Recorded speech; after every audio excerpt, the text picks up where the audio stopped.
Hello guys, good morning and welcome sa Mavsabi Shop. So another unit testing na naman tayo. Unit testing and unboxing tayo for today. So let's start with this AEW Custom HX2001. So this is one of the best unit na meron tayo dito sa store and one of the most reliable.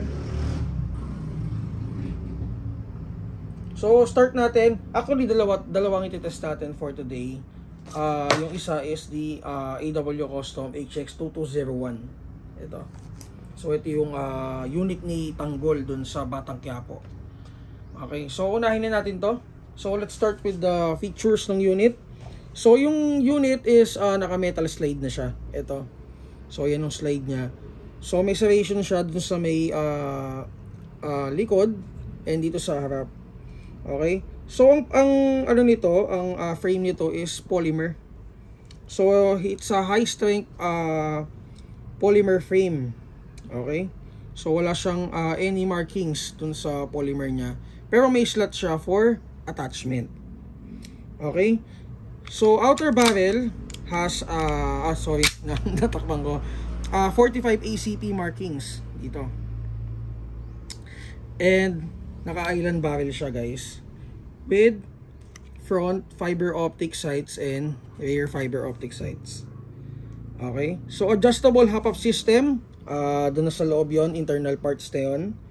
So functional or on-frame beaver tail safety. So meaning fully functional ang beaver tail niya. So hindi siya ayan, pag hindi mo na-press yung ano niya, hindi siya papalo. So ipipress ko, yan, tsaka siya papalo. Okay? So ayan, so it's one of ano niya, features. Okay? So naka non-slip special textured grip siya, ito. So mas maganda yung ano niya, yung kapit niya. And may magwell na rin siya with shade of color gold, pati yung mga ibang parts niya, small parts. So for the trigger and the hammer, naka-skeletonize flat trigger and hammer siya. Ito. Okay? So for the magazine, guys, it's a 30+1 capacity. And yung +1, guys, it's the chamber load. So yun yung +1 para sa mga baguhan natin. So meron na rin siyang kasamang tawag dito, plates for optic attachment. Ito. So FPS is around 300 to 320 out of the box. And hindi ko nabanggit din, yung outer barrel niya is threaded.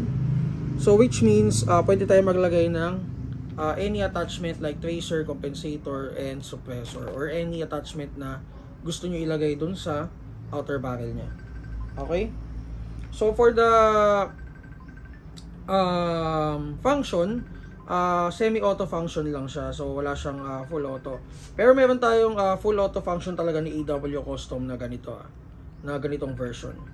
Okay, pero itong iti-test natin is semi-auto only.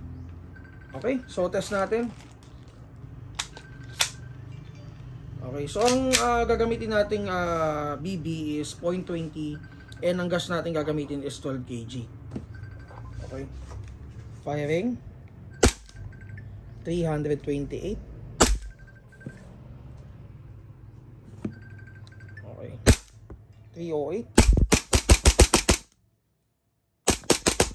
Okay. So it's one of ano to, para tong yung kahapong tines natin na ano, na competition series ng AEW Custom. Parang ganun din to. Pero iba yung ano niya, iba yung pormahan niya. So for the safety function, ambi din yung safety niya. Ito pala, hindi ko nabanggit kanina. So ayan. So pwede mo i-up dito, pwede rin dito. Okay, so yun, magte-test tayo ng panibagong unit.